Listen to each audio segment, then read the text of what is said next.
Dans cette vidéo, nous allons voir comment tracer la courbe représentative d'une fonction en s'aidant de la calculatrice. Par exemple, si je veux tracer la courbe représentative de la fonction f définie par f de x égale 2x au carré moins 8x plus 3. Je vais commencer par dresser un tableau de valeurs. Pour dresser le tableau de valeurs, à l'aide de ma calculatrice, vous regarderez les tutoriels spéciaux pour la Texas Instruments ou pour la Casio. Donc grâce à la calculatrice, j'ai les différentes valeurs.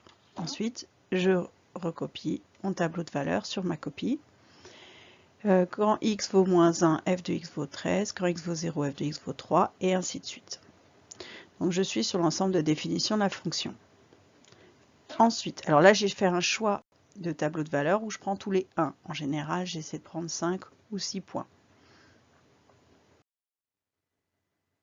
Ensuite, je dois placer les points. Donc je garde mon tableau de valeurs. À présent, je vais placer mes points sur mon repère. Donc j'ai mon repère. Mon premier point a pour coordonnée moins 1, 13. Quand x vaut moins 1, f de x égale 13. Donc il est ici. Le deuxième a pour coordonnée 0, 3. Quand x égale 0, f de x égale 3. Ici. Le troisième 1, moins 3. Le quatrième 2, moins 5. Le cinquième 3, moins 3. Le sixième 4, 3. Et le septième 5, 13. Donc je place mes 5 points. Ensuite, je vais regarder sur ma calculatrice quelle est l'allure de la courbe.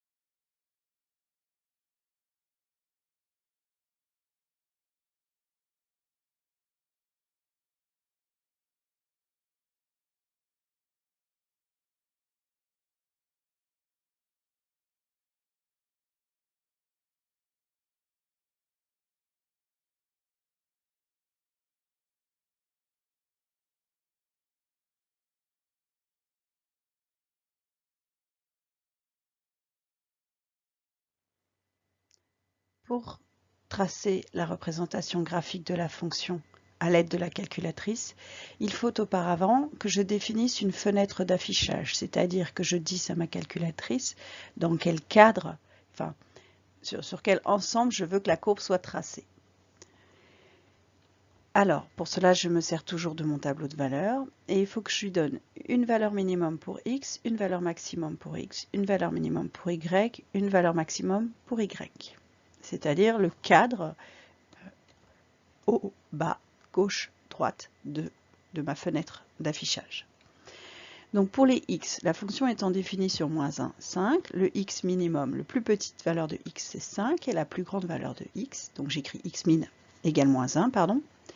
La plus petite valeur de x est moins 1, donc j'écris x min égale moins 1, et la plus grande valeur de x c'est 5, donc j'écris x max égale 5.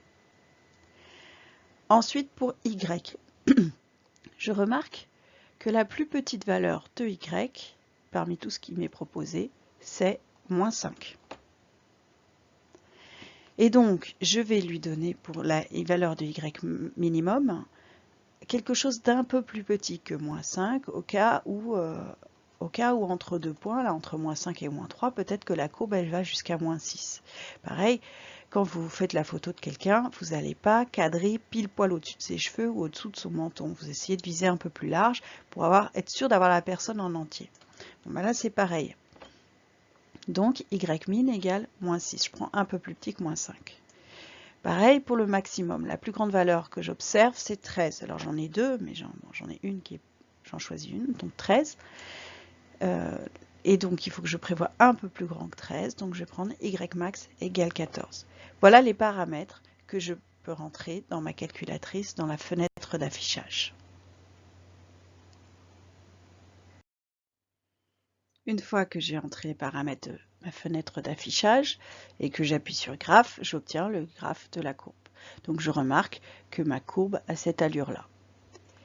Elle est arrondie. C'est celle d'une parabole. Donc, je reprends le repère où j'avais placé mes points et je trace au mieux une courbe passant par tous ces points qui a la même allure que la courbe que j'ai sur ma calculatrice. Une remarque. Le tracé d'une courbe représentative n'est qu'approximatif. En effet, vous le verrez bien au moment où vous essaierez de tracer la courbe, il faut que vous fassiez un trait qui passe par les points, mais vous ne pouvez pas le faire à la règle parce que le trait n'est pas droit, il est arrondi. Et donc, il y a forcément entre celui qui va passer de façon un petit peu vers la droite ou un petit peu vers la gauche, on aura forcément des différences, on sera forcément approximatif.